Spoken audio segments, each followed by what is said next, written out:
What's going on, everybody, and welcome back to Comic Breakdown. In this video, we're jumping into The Flash issue number 9, and this is a big issue. When it comes to The Flash, it has been a lot. Time travel, archangels, yes, archangels, not archangels, mysterious dimensional beings showing up, Gorilla Grodd fighting against Wally, all of this stuff just crazy. But what we have come to learn is that Thawne is responsible, but we don't yet know his motive. So while Barry Allen tries to handle this situation, Wally finds himself still lost. Around the globe, we have speedsters that are being rounded up, all of them wanted for crimes against reality. And then we have Professor Pilgrim. He also seems to be rounding up speedsters, but we don't know why. He says that they're doing something to the timeline, they're doing something to reality, and that they gotta be stored away. In this issue, we finally learn the identity of Professor Pilgrim. So make sure you guys have subscribed to the channel, make sure that you like this video, and with that being said, let's dive into this breakdown.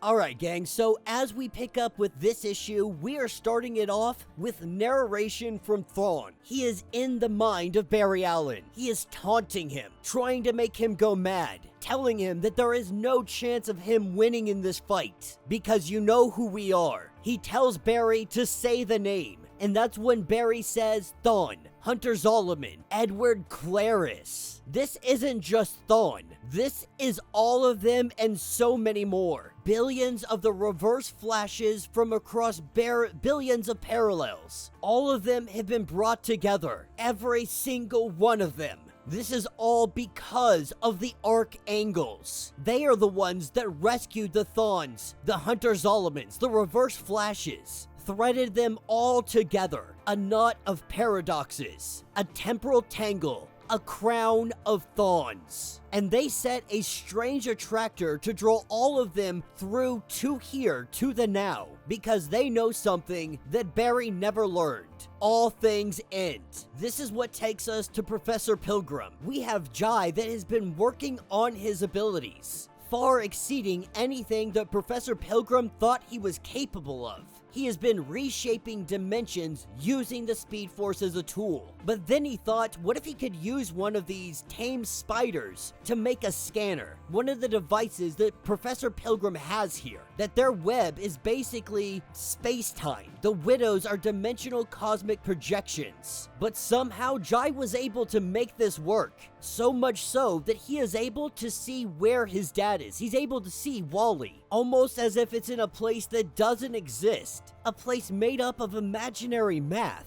A place that is completely conceptual. As they look closer and closer, what they see is some kind of statue that is turned away. This is a statue of Nightwing. As we see Wally staring at this statue, Jai is shot back. He lost connection. This is what takes us back over to Barry Allen. The Crown of Thawnes is trying to let him know that he's got to stop struggling. That either way, it makes no difference. Being brought to Linda, Wally's wife, Thawne is here to let him try to kill her. Thawne is trying to control Barry and make him murder her. And right now, she's already kind of suffocated out because Abra has had Linda under his control the whole time, with Barry having a knife in hand, trying to prevent himself from doing any harm. This is where Barry's wife shows up. Iris sitting here watching what's going on. Barry has brought himself to a stop. He tries to tell her that she's gotta run, and Iris quickly recognizes that this is one of those evil take control of his mind or something or another. And so Iris lets him know that she's not going anywhere. That if Barry got flipped, running away from him would be pointless. So if it's gonna happen, she's gonna sit right here. She's gonna sit here with Linda and her godson. She has every confidence that Barry is able to beat this. And if she's being honest with herself, if he doesn't, it'll be over before they even know it happens. This is what picks us up with Nightwing and Wally West. Two great friends that have been here for one another throughout all of this time. Wally showing up to the Titan's tower, just manifesting here. Nightwing's wondering when he was gonna show up. Right now, they're in bad shape.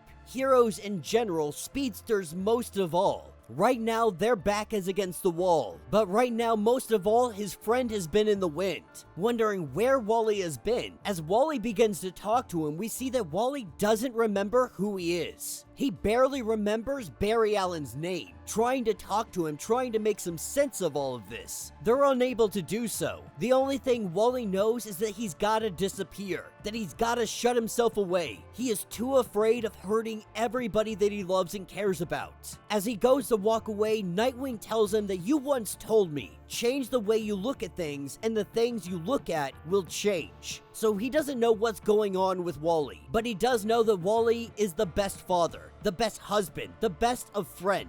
And so he is begging Wally to change the way that he is looking at whatever it is he's looking at. With Wally disappearing, we pick back up with Barry. Barry is running all over the place, battling with Thawne in his head, trying to prevent himself from killing the woman that he loves. In all of this chaos and battle, we have the arrival of Abra, wondering why Thawne is taking so long to do the job. And if his rival wasn't enough, we have the arrival of Professor Pilgrim, Hartley alongside him. Now, Professor Pilgrim shows up and says that they are about to take the kid, that it's for his own good. Hartley, seeing the Flash down on the ground, he immediately jumps into action to help out the Flash. Playing his tune, he is able to stop Abra, to break the spell that he has on Linda. And Linda, in this situation, walks straight up to him and decks him in the face. And then she turns to Professor Pilgrim, asking why you want to take Wade away from me. But looking at Professor Pilgrim when he takes his mask off,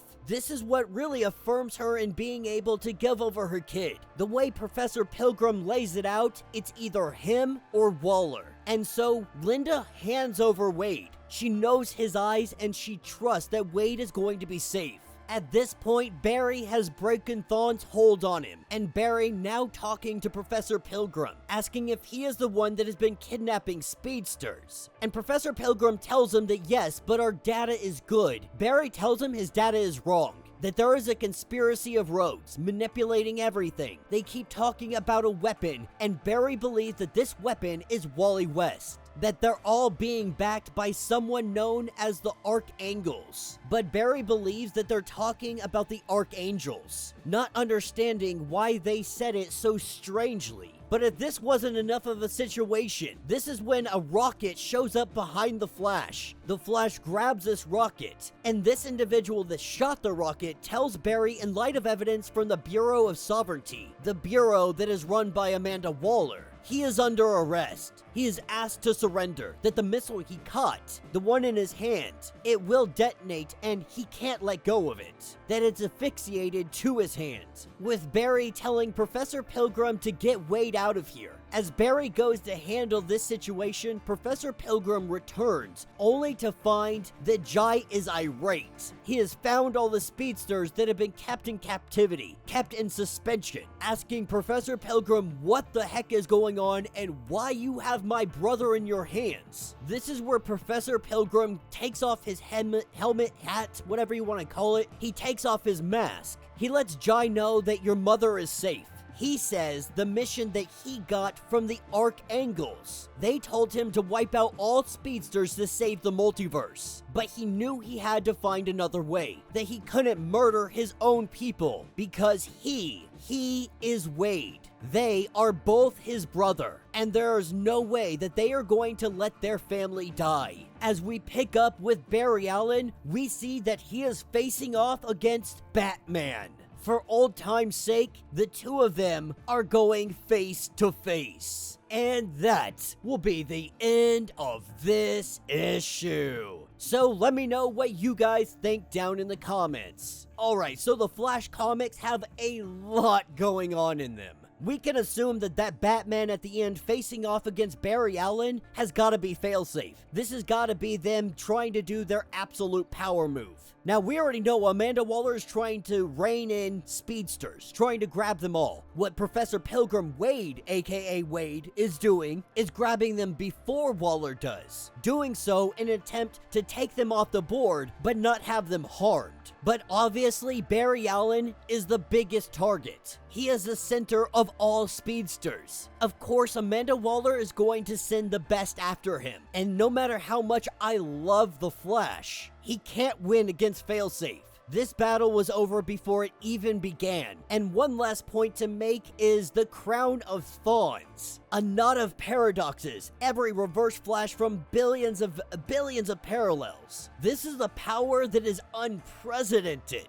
But even with all of that ability, the Crown of Thorns was still unable to break Barry Allen, still unable to make him kill the people that he loves. If this is not a testament to the fortitude, the abilities of Barry Allen, I don't know what is. But the Flash family is about to move into absolute power. As I said before, things are about to get much darker in the DC universe. So let me know your thoughts, let me know your theories. If you want to get caught up on everything that has been going on with the Flash, go ahead, check out the link in my description as well as the top of this video. It'll get you completely caught up on everything that is going on with this series. If you would like to support the channel, you can always do so by joining the channel membership. Much like Patreon, having multiple different tiers, from $1 to $50, from loyalty badges to comics every single month. Not only are you helping out the channel tremendously, but you are getting tons of perks in the process. Now, if you're unable to do this, do me a favor, subscribe to the channel, like this video, hit that notification bell, and with that being said, until the next breakdown.